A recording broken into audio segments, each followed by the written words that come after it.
counteroffensive appears to be progressing in the north, but less so in the southern Kherson region that has attracted greater attention and Russian reinforcements.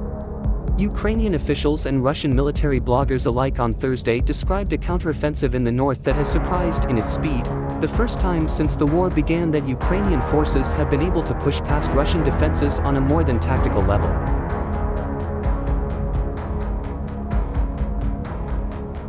The limited breakthrough comes as Russia's President Vladimir Putin ratchets up pressure on European energy markets. That has officials in Kyiv racing to show allies the war can be won. In the few days since the offensive began with an assault on the town of Balaklia, about 90 kilometers, 56 miles southeast of Kharkiv, Ukraine's second-largest city, units have advanced 50 kilometers into Russian-held territory, taking 20 settlements, according to Alexei Hromov, a spokesman for the Ukrainian Armed Forces.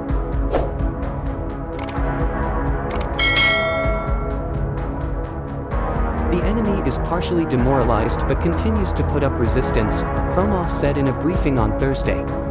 In his Thursday evening video address, Ukrainian President Volodymyr Zelensky said soldiers had liberated a total of 1,000 square kilometers, 386 square miles, of occupied territory since the beginning of September. Some Ukrainian units have moved so fast they're beyond the range of artillery support, according to pro-Kremlin Russian military blogger Alexander Katz.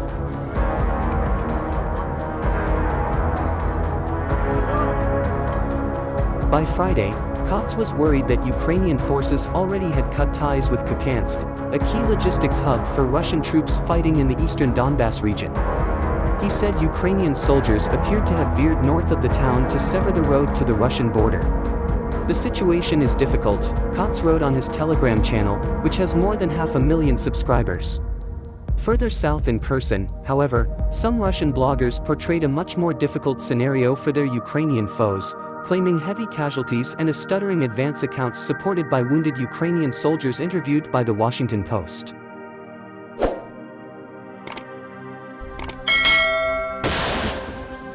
It wasn't possible to independently verify the claims by either Ukraine or the Russian bloggers, but they were unusually aligned.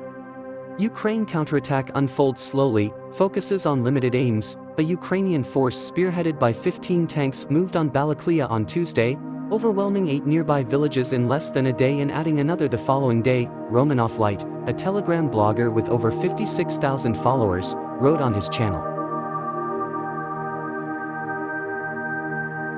An advance group of special forces flies in an armored column at speed into the center of a settlement, dismounts, suppresses everything around and then holds the settlement, Romanov Light wrote, referring to armored personnel carriers. In a post late Wednesday, he added the Russian Air Force had finally engaged, risking anti-aircraft fire to bomb Ukrainian units on the ground. By Thursday, however, the Ukrainian attack had claimed Shevchenkovo, the largest remaining town on the road east to Kupiansk.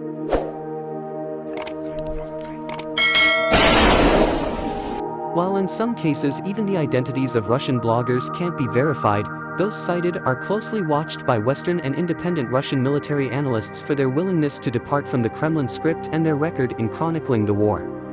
The latest daily report from the Institute for the Study of War described the gulf between the Russian Defense Ministry's silence on Ukrainian gains and criticism from military bloggers as the most severe since a disastrous attempted river crossing by Moscow's forces in May. It also said Ukrainian troops would likely take Kupiansk within days.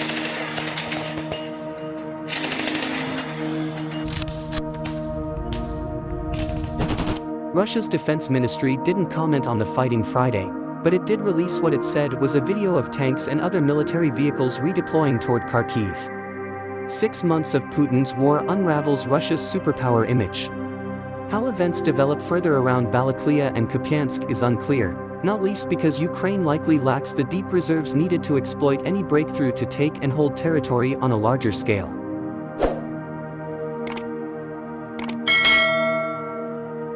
U.S. Defense Secretary Lloyd Austin said Ukraine has been using its military capabilities, including HARM missiles, well in its current operations.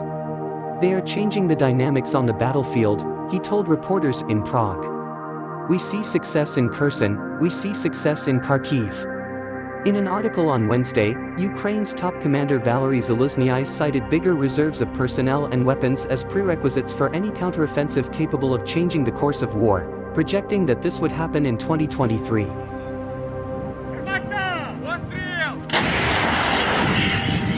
Zaluzhnyi also singled out the Ukrainian position on the Izium front in Kharkiv as particularly difficult for its forces to hold. Kupiansk is the logistics and transit hub for the Izium front, about 75 kilometers south. Disrupting the flow of troops and supplies toward Izium could in turn reduce the threat to Slavyansk, a key town for Russian forces to seize if they are to meet Putin's stated goal of taking all of the Donbass. We urgently need reserves in Izium. The forces available in the city are not enough for the assigned tasks, another Russian blogger, Zahar Prilpin, wrote on Friday.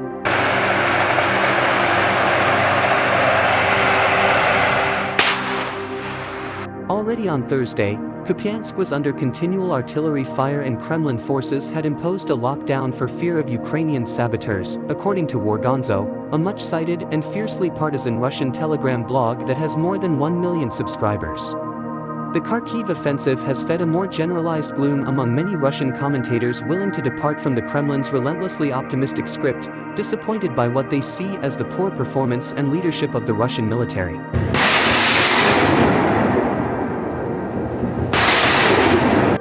Failing a declaration of martial law and full military and economic mobilization, I do not expect any more major successes of the Russian armed forces over the next 2 to 3 months, Igor Girkin, a Russian blogger and reputed intelligence officer who was the first commander of pro-Russia forces in Donbass in 2014, wrote on his Telegram channel this week.